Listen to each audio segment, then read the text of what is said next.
an Unspoiled Network podcast. This is Spoil Me, covering One Piece, episodes 546 through 548. A sudden tragedy, a gunshot, shuts down the future. And back to the present, Horty makes a move. And then, the kingdom in shock, an order to execute Neptune issued. In these episodes, we get to find out what happened to the queen, and I have a lot of suspicions that things with her death are not what they seem. Welcome to Spoil Me.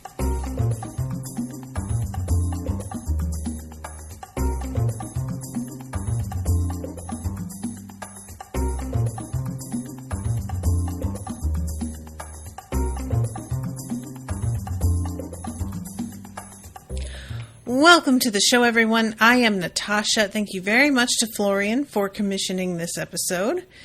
I actually really enjoyed these 3 episodes, and I found myself genuinely choked up at one point.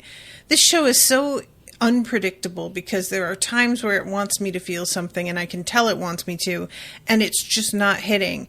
And then there are times where it just nails it, and I'm not really entirely sure what that magical ingredient is, but it really was there for these episodes.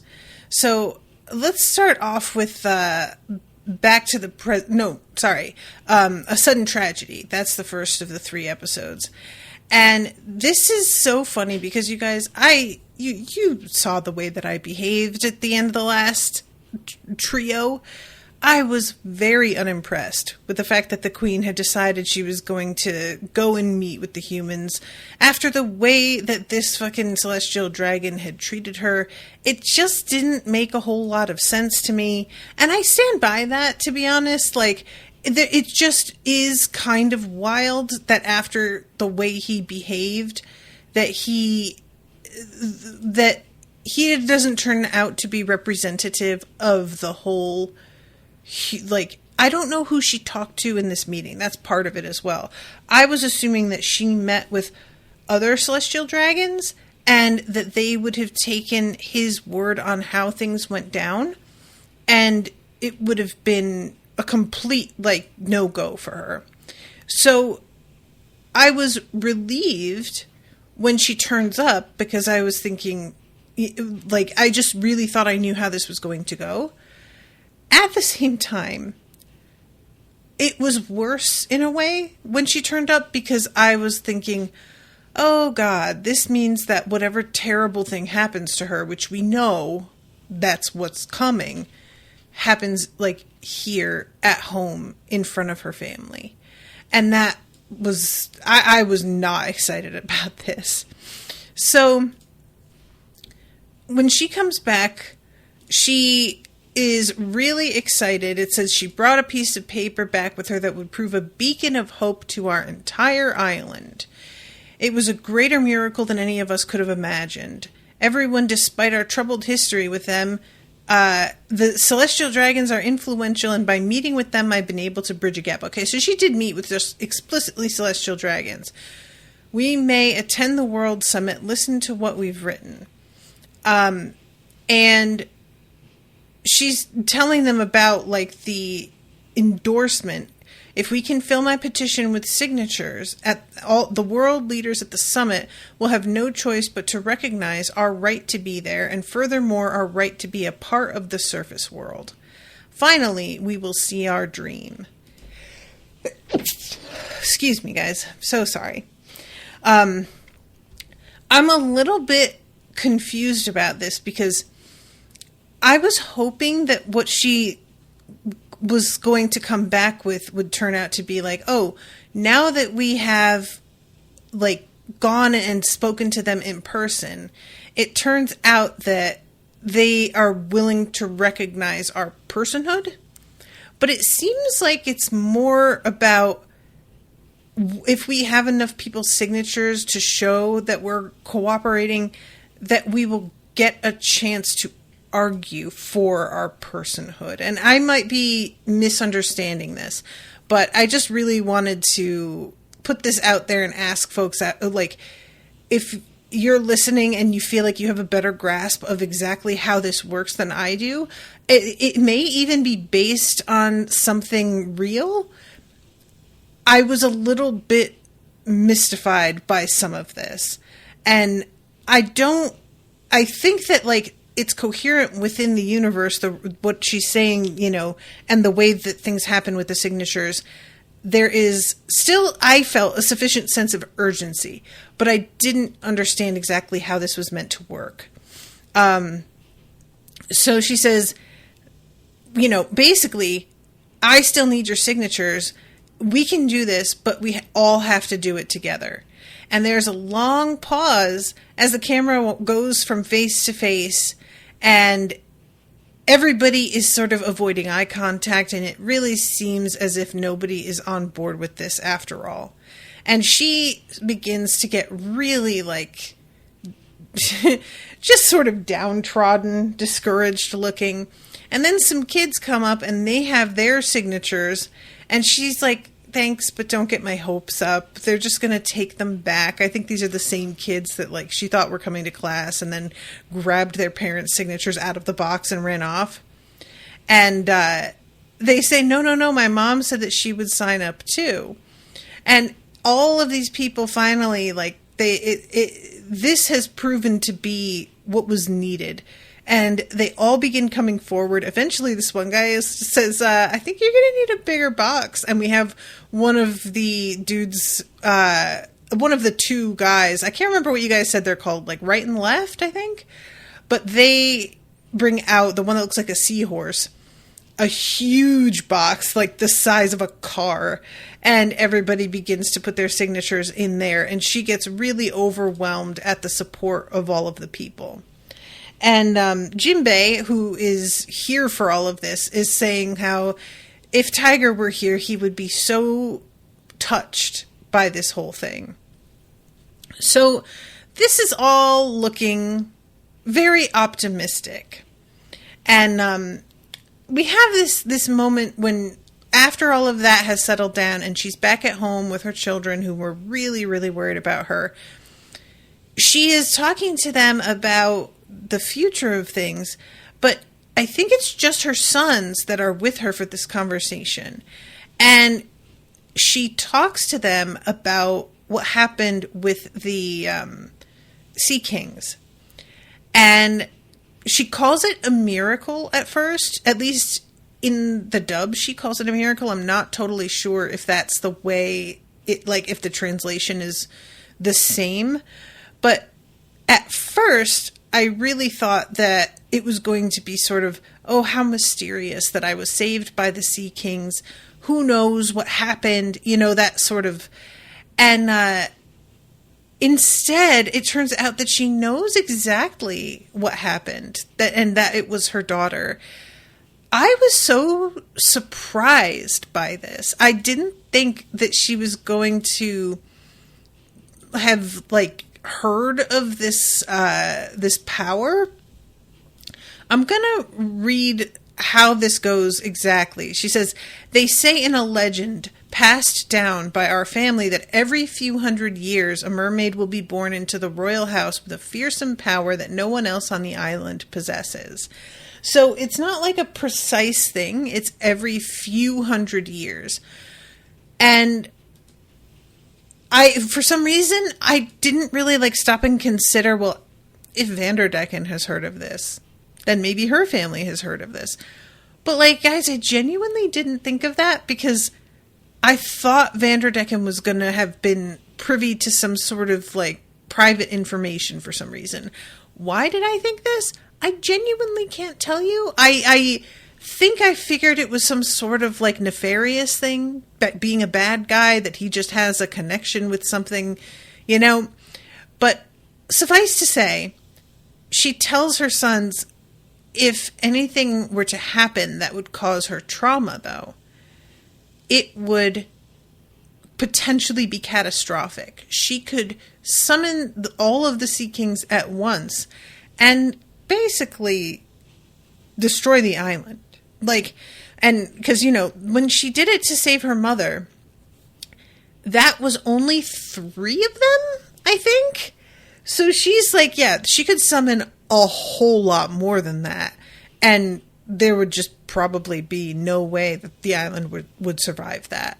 So that's grim. So she really impresses upon her kids in this, like, you've got to watch out for her and make sure that something like that doesn't happen.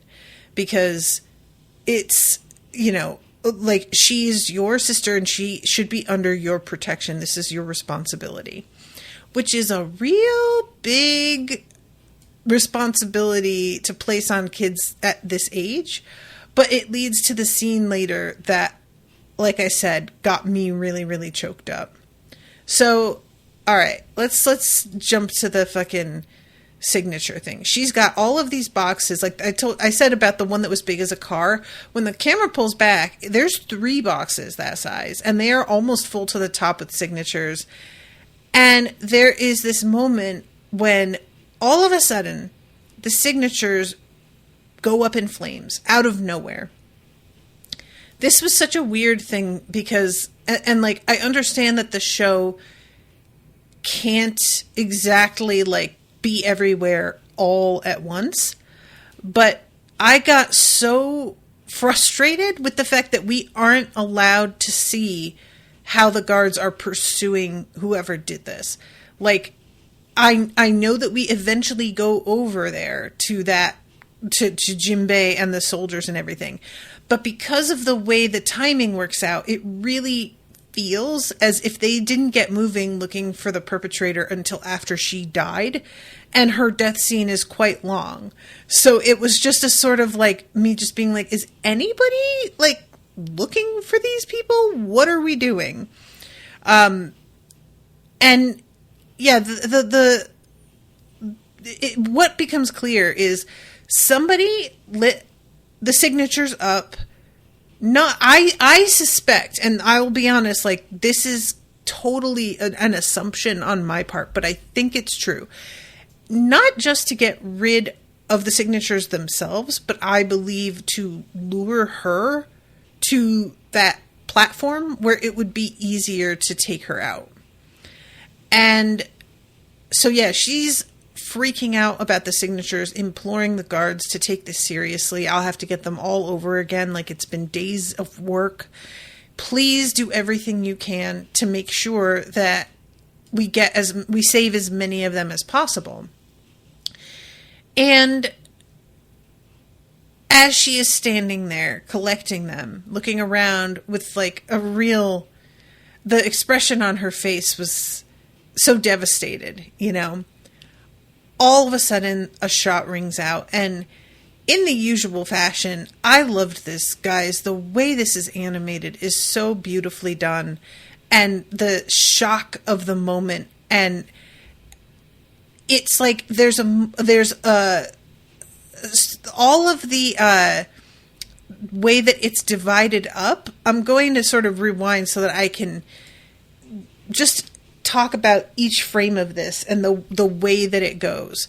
So she's talking to the guards. Let's see, retreat to safety. You can count on us. And she stands up, and then you see the muzzle of a gun. You see a finger on the trigger. You see what looks like a view of the platform through a rifle sight. And then you hear the shot and almost follow the bullet down to her. And then it's just bright red on a black background with like papers fluttering. So it's as if you are looking at a close-up of the gunshot wound itself. I thought that was so well done.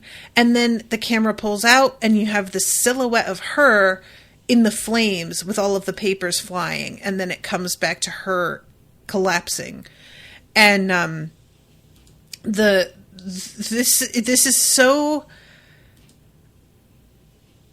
the moment of this and how close to her first real victory with her own people she is really makes this exceptionally tragic. You know, it's like she has scored a victory with her being able to get this like endorsement for the petition in the first place.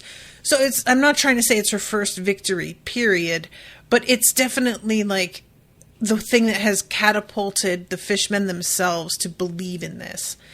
And you guys, I can't tell you, there is something so, when something of potential gets cut off before it has a chance to really like bloom, I always think that's the saddest thing, you know, whether that is a project or a dream or a relationship or whatever. If you feel like it's there and you weren't allowed to like pursue it, it just feels like life being genuinely unfair in a way that I can't help but be like, why does it work out like this, you know?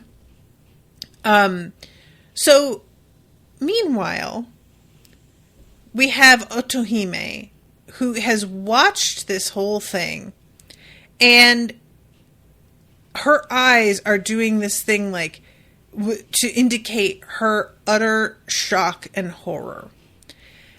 As she is distracted, looking at her mother, who has just been fucking shot, Vanderdecken comes up behind her and is about to try and like grab her and abduct her. And I was like, really? At this point, even when she's this young, but it's at this point, I guess, meant to be that it's more about her power than it is about her beauty. Although later on, the conversation that he has with one of his men, which is highly questionable, I was sort of like, maybe it's kind of both. Like, I'm not really entirely sure what to think and how much of a benefit of the doubt to give this guy. So this is when we have the scene that really got me choked up. So the queen isn't dead yet. She has her moment to say goodbye to her family. And her son has been, you know, he didn't realize that she was still conscious and with them. And he's swearing vengeance, of course. You know, that's what you do. But she is still present enough to say to him, like, please don't. Like, it doesn't matter who did this to me. Please don't be angry on my behalf. That's not what I want. I want you to fight the resentment and the hatred that I know is going to try and take over. And everybody around her as well who's hearing this is also like starting to cry. And she can see her daughter really like starting to lose it. And as she's crying, there's a rumbling. And she says, Shirahoshi, calm yourself. And the brothers all at the same moment realize, oh God, this is what could be happening. And then we get her two goofy brothers trying to like cheer her up and dance and sing about how even if their mother's not there, I'm choked up again, that they'll be there for her and that she has them. And there was something about them like clearly being in awful pain. Like they are crying while they're dancing and trying to laugh. And it's sort of ironic that like oftentimes somebody being forced to present an emotion that they are not at all feeling is like awful to me. But here it's them doing this willingly for their sister's sake and for the sake of the island and for the sake of their mother, who is watching this all because she's still alive. And it was just so sweet. It was just so sweet, you guys. Like, it's the little round one that starts it off, and then it's the guy who is like long and thin who jumps in with him. The hot brother, which is what I'll call him, he watches, but he isn't, like, willing to make as much of a fool of himself, I guess. I don't know, but there was something about these two immediately jumping to her defense in a way. I don't know how else to say it. Especially while their mother is still here, and the last thing that she sees is that her sons are going to look out for her daughter, like she asked, that she doesn't have to worry.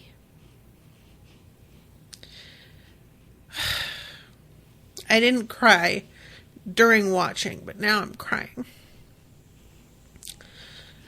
And her son says, I'll collect all of the signatures again. I'll do it. Like, I'm just going to take over where you left off, and I'm going to honor your memory. And we'll protect her, and we are going to keep fighting for your dream. And she finally passes away, and there's a moment where she, like, puts up her pinky, and they all put up their pinkies together.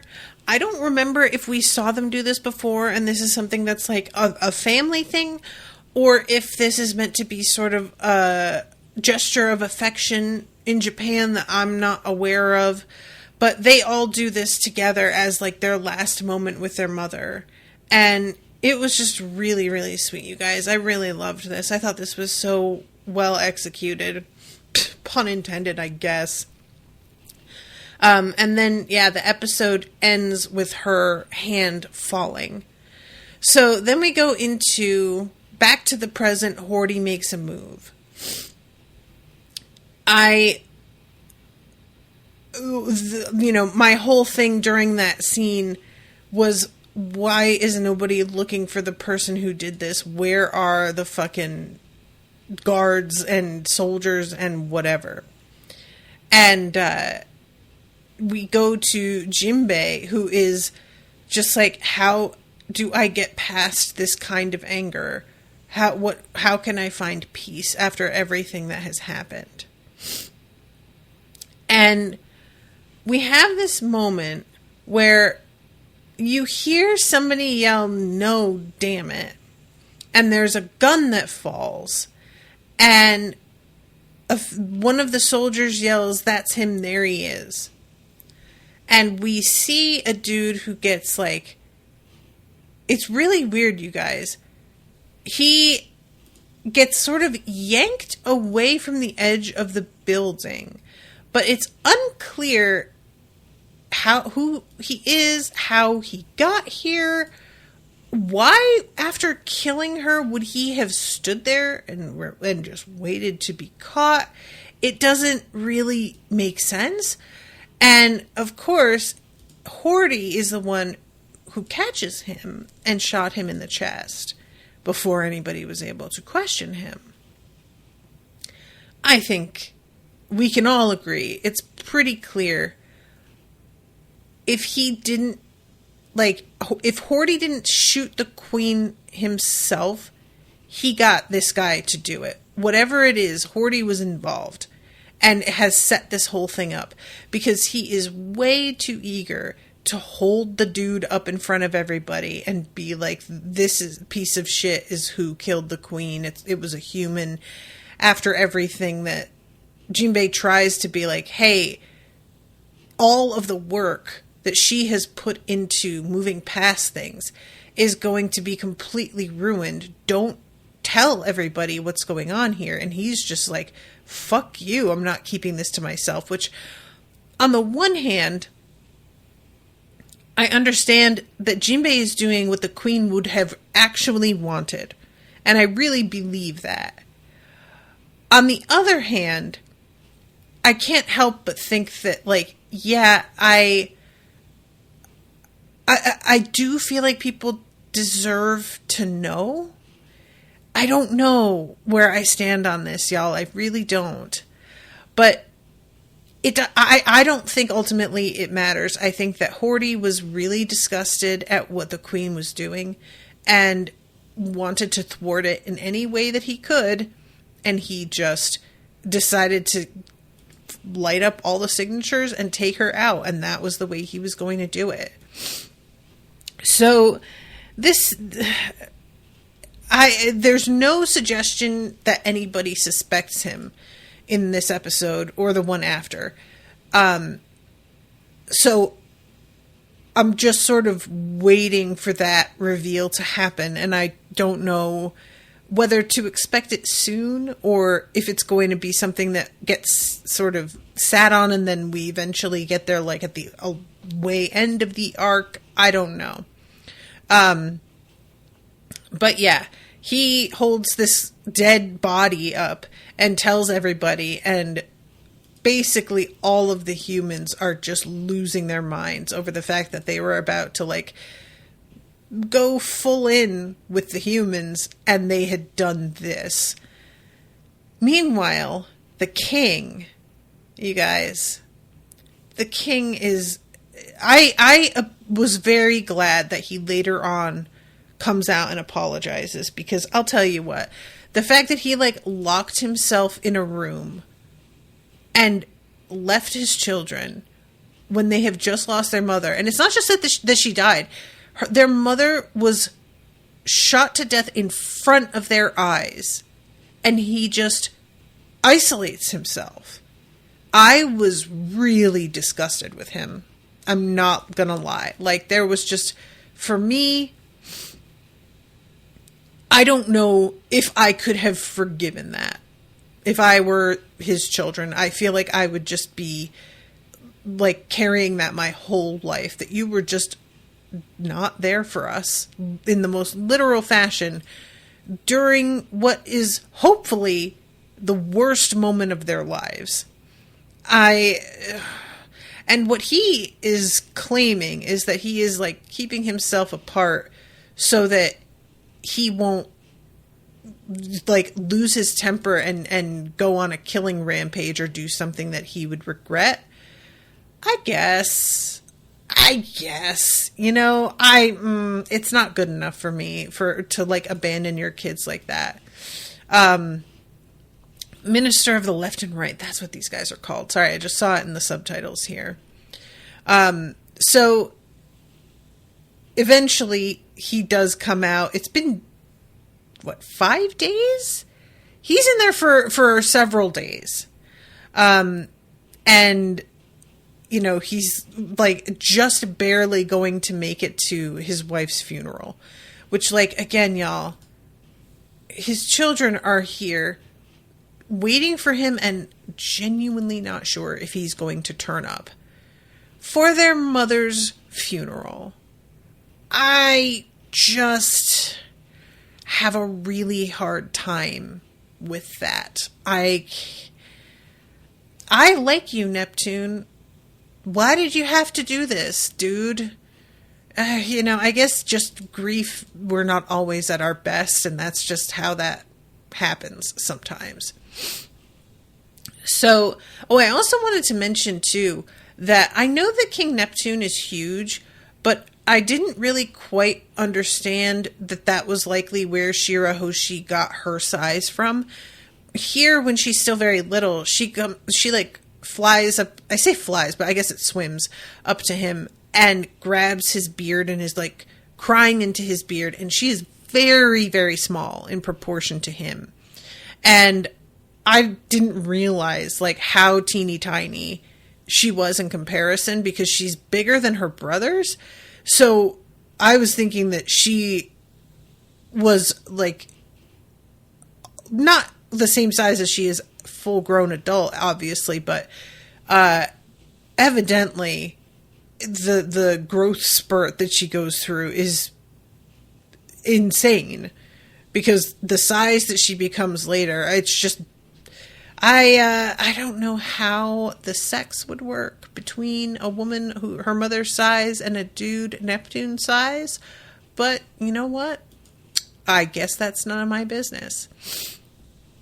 So, and I wanted to mention too that the design of like the queen and her sons and Shirahoshi, they all have this sort of floating, I don't really know what to call it, like a sash behind them that sort of comes off of their shoulders. And it feels like it's almost like a cape, but with all the fabric taken out of the middle. Do you know what I'm saying? And I think this is meant to sort of reflect the whiskers of like fish or something. I don't know. But all of them have it except for King Neptune. The ones that the queen had were even like more elaborate. They each only have one that's like coming off each shoulder. But the queen had like 3, I think. So I was just wondering if anybody had info about what that might signify, or the choice, like the design choice, and why they designed them like this. So this is when the princess like comes up to her father and she's like, these notes keep coming for me everywhere I go. And Hulu doesn't give you the translation of the note, so I'm not sure what it says precisely, but it's clearly like a love note, or a, you know, we're meant to be together, or something like this. And rightfully, the king is like, what the fuck? You're a child who's doing this. And it's Vanderdecken already on his bullshit. So then we have the queen's funeral, and it's interrupted by the prince. And I really like the prince. And this is like a moment where, despite the fact that I was sort of disappointed that he doesn't join in with his brothers to be silly and calm his sister down, I think there was sort of a sense with Oda of like, he's the one that's supposed to have dignity and be really serious, and how do I make him do that and it not actually be a funny moment, you know? Which I think is probably the right call. But the prince is like, got tears in his eyes, and he says, look, everybody, one of the last things that my mother said to me was that we are almost there. And I understand that after everything, it's likely you aren't going to be ready for the summit in 2 years. There's another summit after that in 6 years, and maybe you won't be ready for that one either. But I understand, after what has happened to my mother, that it's just affirmed all of your worst fears about humans. So I'm not holding you to what you signed before this occurred. I am not going to keep those signatures. I'm burning them, and I'm going to start at the beginning. I just really respected the way he handles this. He says, together we'll start at the beginning. Someday in our future, when your wounds have finally begun to heal, once you feel you are ready, united, we will dream of a new life in the sun. And this prince is a good dude. He's going to make a good king. I am happy with him. So the funeral ends, and we go back to the present with Jinbei telling the story to everything, to everybody. And he describes how the king really rarely left the palace after that. And the signatures from the island began to replenish. People did begin to have hope of this again. But yeah, it's been 16 years, and there is still so much divisiveness between the fishmen pirates and the awful things that oh my god, you guys, I almost said Aragorn. Arlong did. I am still sort of responsible for. He was like a brother to me, and so I hope that you can understand. And we heard about what he was up to, and we tried to stop him, but he was so good at avoiding consequences because he was able to bribe and intimidate people. So there was really like very little recourse. And nevertheless, he's still taking responsibility for that. And he says, that's why, though it pains me, it's my fault. And then here comes Sanji. Sanji says to him, "Oh yeah? Well, if you're so sorry, kill yourself." I was irritated with Sanji to begin with, that he was sort of inserting himself in this thing with Nami that he was not really a part of. This moment, I was so irritated. And I loved the response, the voice actress who is doing Chopper's voice. The way that she says Sanji with this genuine shock and like reprimand. It was truly like a perfect reading. It's such a small moment saying only his name, but there's a lot in there.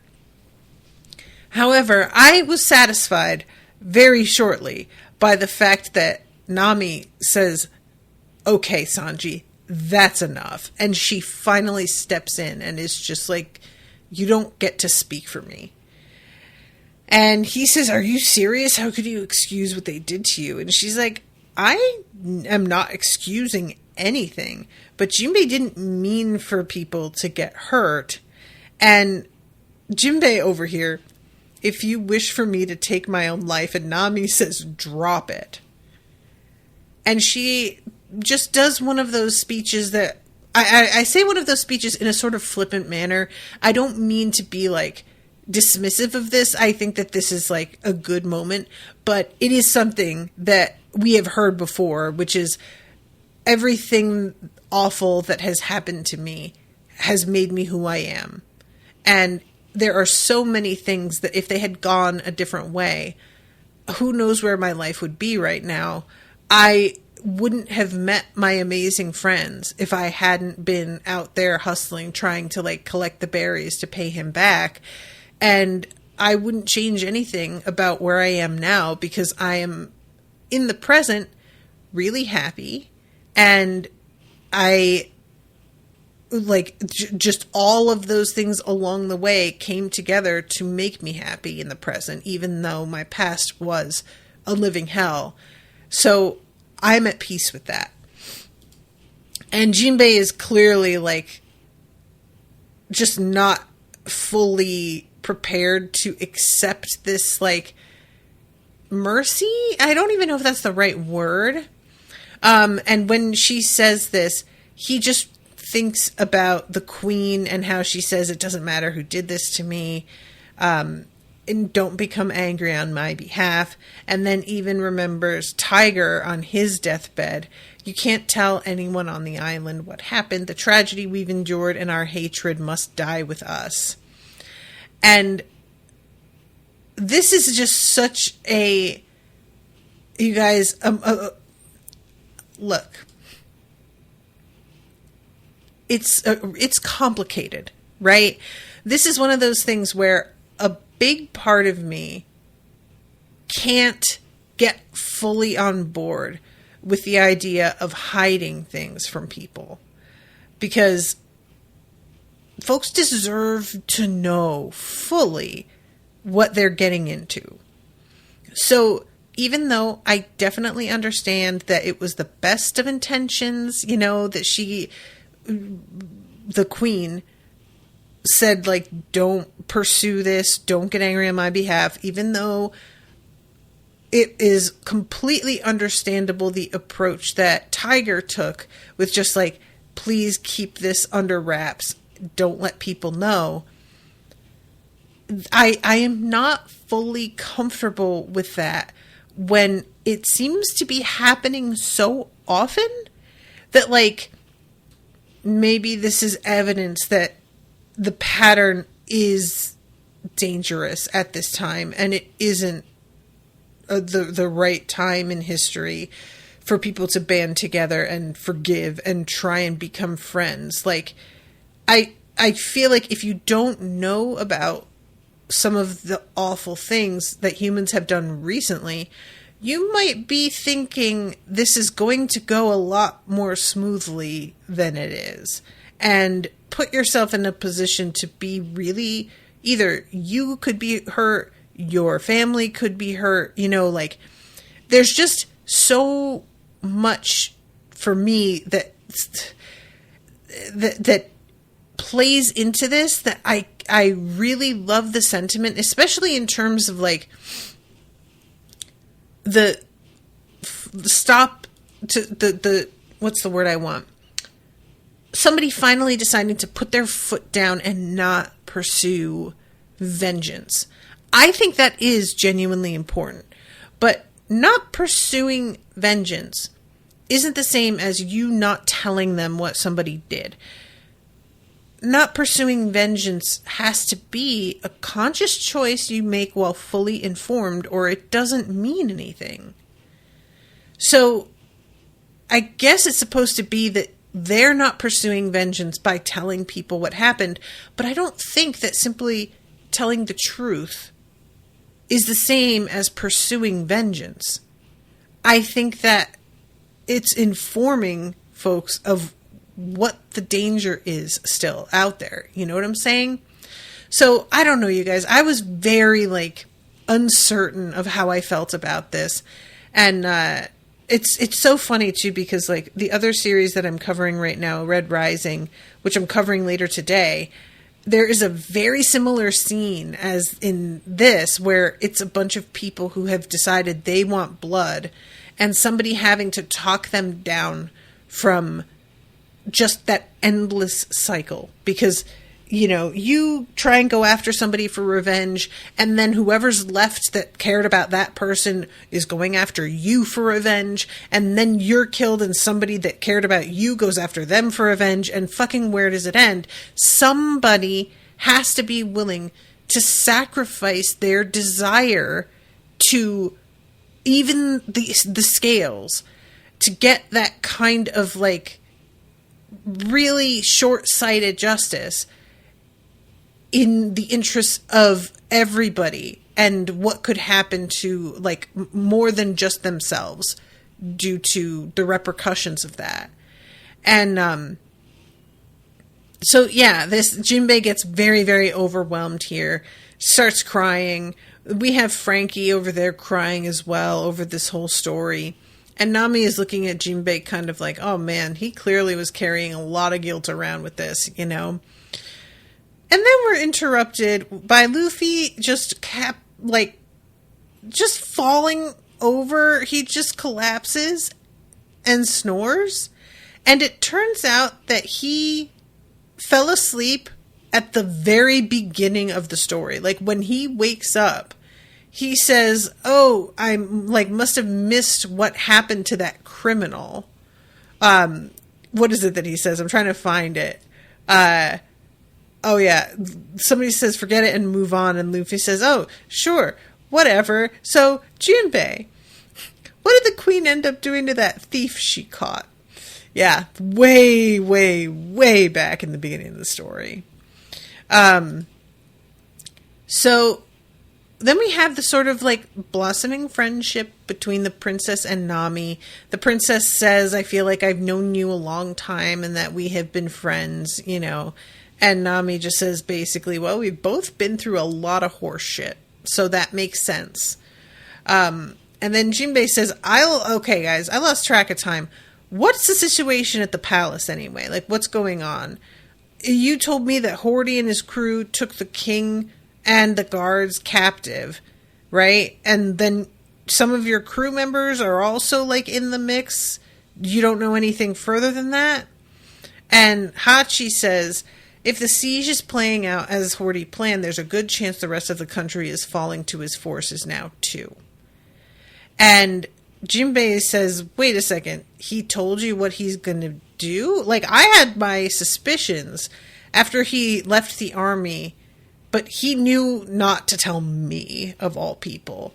And Hachi is like, he wasn't smart enough to keep that shit from me, but I am going to warn you. The hatred that he feels about humans is so intense, it's even worse than Arlong's. Arlong, there was a real fundamental difference at the bottom of the way the both of them saw things. And Arlong would never hurt his own people. Fishmen, we are all on the same side, and that is just not how he would roll. But Horty feels that anybody who sympathizes with humans is also a problem that he's got to deal with. And he would have no problem taking those people out. And Hachi says, also, in the last 4 years, we have for the first time collected enough signatures for King Neptune to speak at the summit about relocating Fishman Island to the surface. And that is Jinbei assumes this is the main thing that is Horty's focus. But Hachi's like, no, that would be nice if that's all it was, but it's a lot more than that. And this is when we get the interruption of this giant transponder snail, which everybody seems almost horrified by, like they didn't know something this big existed. And it projects the image onto the side of the bubble that the entire island is within. So everybody in the whole island, it seems, can actually see this and hear this as well. And Horty announces to everybody, it's so funny. Because that's the end of the episode, is like him appearing on the screen. But then when he starts things off, he's like, hey, am I coming through? Like he basically does like a tap, tap, tap. Is this thing on when he begins? And I thought that was actually genuinely funny. But, Horty is letting everybody know that he has the king and he is going to kill him. That anybody who likes humans should get the fuck out. And he had been having his men go around with this photo of the queen that people had to step on to prove that they weren't loyal to the king and queen anymore. But Horty says that's way too easy. There is no way that's enough. What I'm doing is looking through the signatures and everybody who signed this fucking thing saying that we should be friends with the fucking humans. All of you are being eliminated because this kingdom is going to be a lot better off without you. And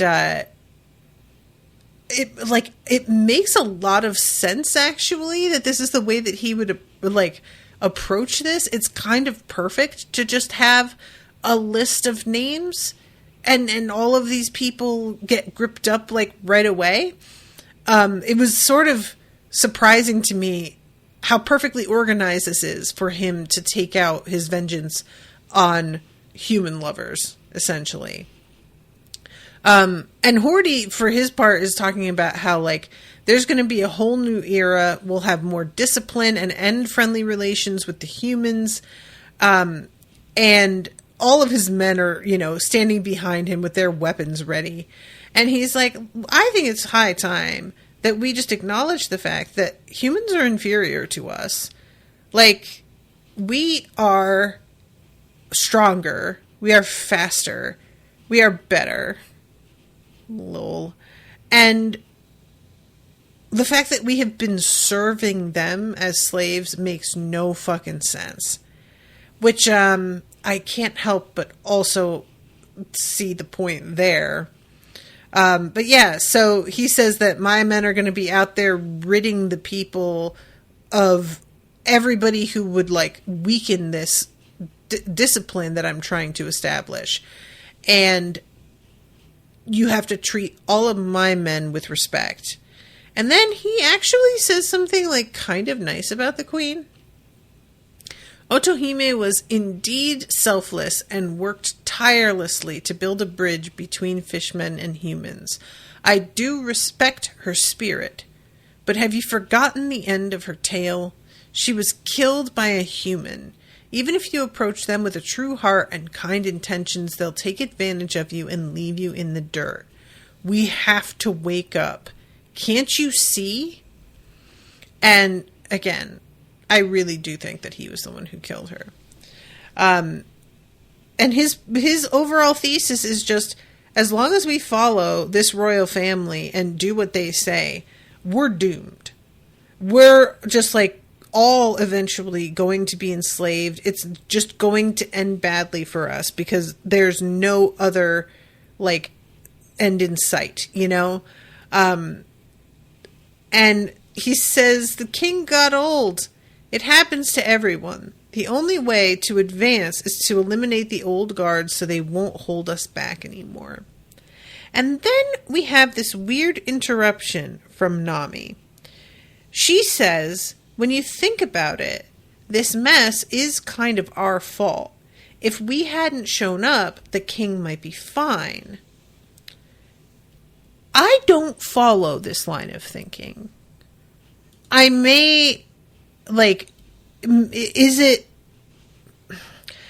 forgive me guys, because so much happened at once that I'm not like sure where to start with this. Is she talking about like Luffy being invited in and then like supposedly abducting but actually just sort of absconding with the princess? Or is she talking about Zoro and the like... But they wind up blaming Zoro, but I don't remember, like, exactly. I know that he got there before them and that he was drinking and stuff, but I can't remember if he initiated anything that would cause this. I don't follow her logic here. For his part, Jinbei just hears Nami say that and immediately leaps to, like, the worst conclusion. And what's her name? Kami is like, dude, they were trying to defend themselves. It's not what it sounds like. Because instantly wants to know what the fuck they did.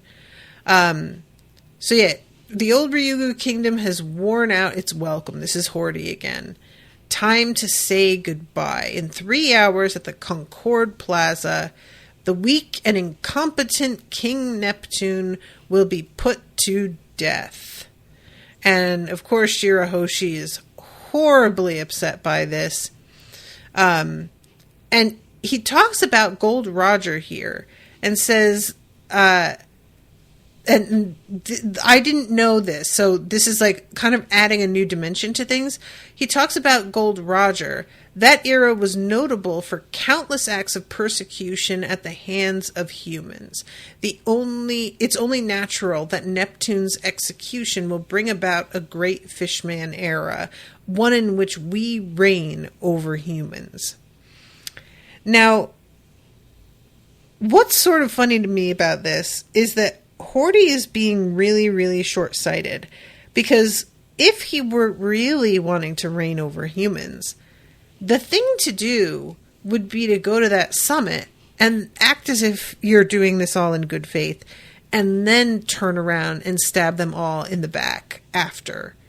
Like, once they've allowed you into the human lands, and you have yourself set up so that you're not, like, the difficulty is that Fishman Island is so deep and difficult to get to, and creates such a separation between humans and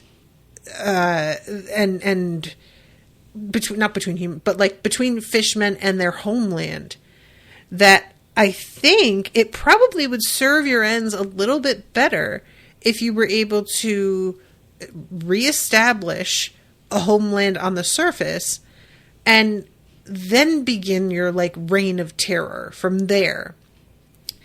For all I know, that is his plan, but it doesn't sound like it. I don't think that he destroys the signatures, because he just starts, reading them off. So I don't I can't tell if that's something.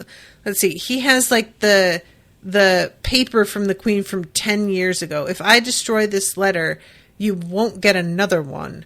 Along with that, here we have a box, and these are the signatures.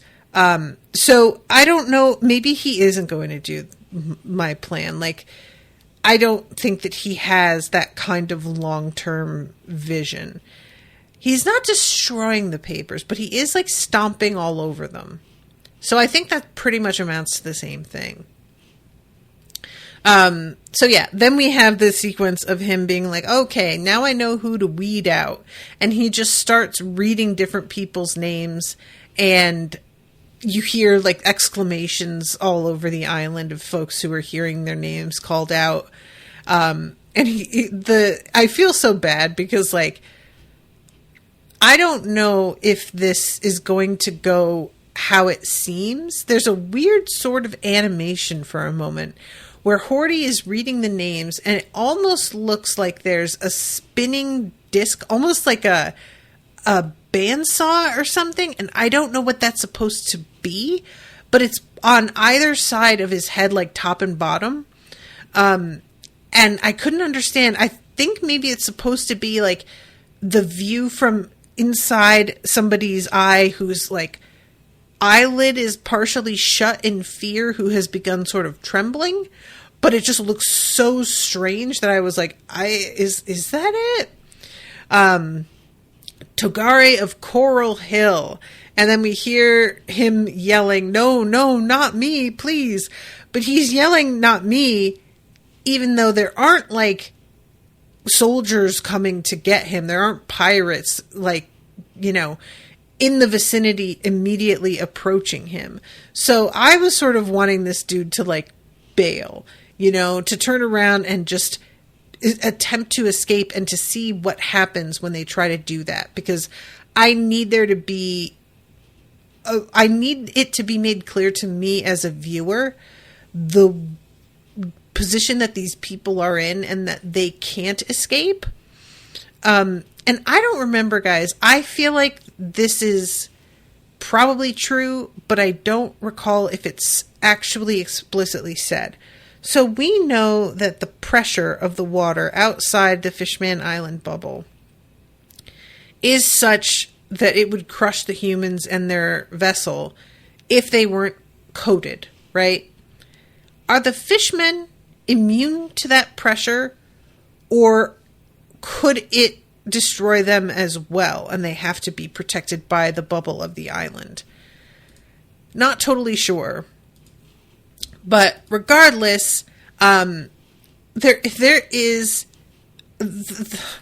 a scene, and I'm out of time here, but it's very brief, with Vanderdecken, where one of his men tells him about some object, and this is from like the flashback, that could age up the princess so that Vanderdecken wouldn't be a creep for marrying her. And I love that one of his men is like, it's okay, sir, we already know that you're a creep. I did think that was actually kind of funny. And an argument about like, well, she's going to get even bigger. And he's like, who cares? I like big women. Different strokes, okay? Then we have a moment in the present with all of our guys who have apparently been caught as a prisoner. And it's, we have this weird flashback before they had been caught. And I don't understand what it was that they were attempting to do. Like, they're in this cage in the present, and Usopp is like attempting to do a psychic power to get rid of the chains that's making his nose like spin around. It would just, we have the flashback from Brook, and because he says like, did you see those guys' faces when I stood up? And we kind of go back and see how they all like pretended to be dead. Brook was just hanging over the side of a railing here, and eventually he jumps up, surprising them all because they thought that he was just a skeleton. And Zoro is excited to see the way that he is like frightening these dudes. And I thought it was going to be like, oh, Zoro's like, nice one, Brooke, because then he can attack them. But it doesn't occur. He doesn't attack them. Is he already tied up at that moment? This was very puzzling to me. I didn't really understand anything that was happening in this scene. So just like all we know here is just that they have been imprisoned and are part of the hostage situation. And then we have this brief scene with Robin, who says that this like poneglyph looks like a letter, an apology to somebody. And she says, like, who is it to? Why would they engrave it in stone? And part of it she reads aloud as Joy Boy, which I've got no theories on that one. So the episode ends, long story short, with a conversation where Jinbei explains that, like, the main issue for Horty is that he knows the princess has this power to summon these sea kings, and that he wants her taken off the board. So that is why he has teamed up with Vanderdecken, because Vanderdecken will kill her if she isn't able, if she won't marry him. And he thinks of the princess as a huge threat, despite the fact that she doesn't actually know how to use her power. And Jinbei, when she says this, like, she's not in control of it, Jinbei's like, all right, well, don't let him know that. He needs to see you as a threat. Like, we need to have this be something that we can leverage, you know? And then Luffy is like, all right, well, I'm going to head out and start fighting this guy. And Jinbei is like, Luffy, you are not up for it. And I have got to take care of this. Let me do it. And Luffy is basically like, have you met me? No, I'm not just letting you do it. Are you fucking serious? These are my friends he's threatening. And the kid, like, no. And Jinbei has a moment of like, man, I should have fucking known, because your brother was hard-headed as fuck too. So, yeah, of course you're going to be like this. And the episode basically ends with the two of them squaring up on each other. Like they are going to fight over who gets to go fight, which is silly. Jinbei just let Luffy participate. It's been years since the last time you saw him fight. He is capable of a lot more than he used to be capable of, which I think you're probably about to find out. So I would think it would be better for you to save your strength and energy and health for the fight with the other dudes than to waste time here fighting each other. But what do I know? I am just a young woman who doesn't know about the ways of war, as Danny would say. All right, guys, I'm going to wrap this up, but thank you again so much for hanging out with me, for listening. I really hope you're enjoying the coverage. And until next time, toodaloo, motherfuckers.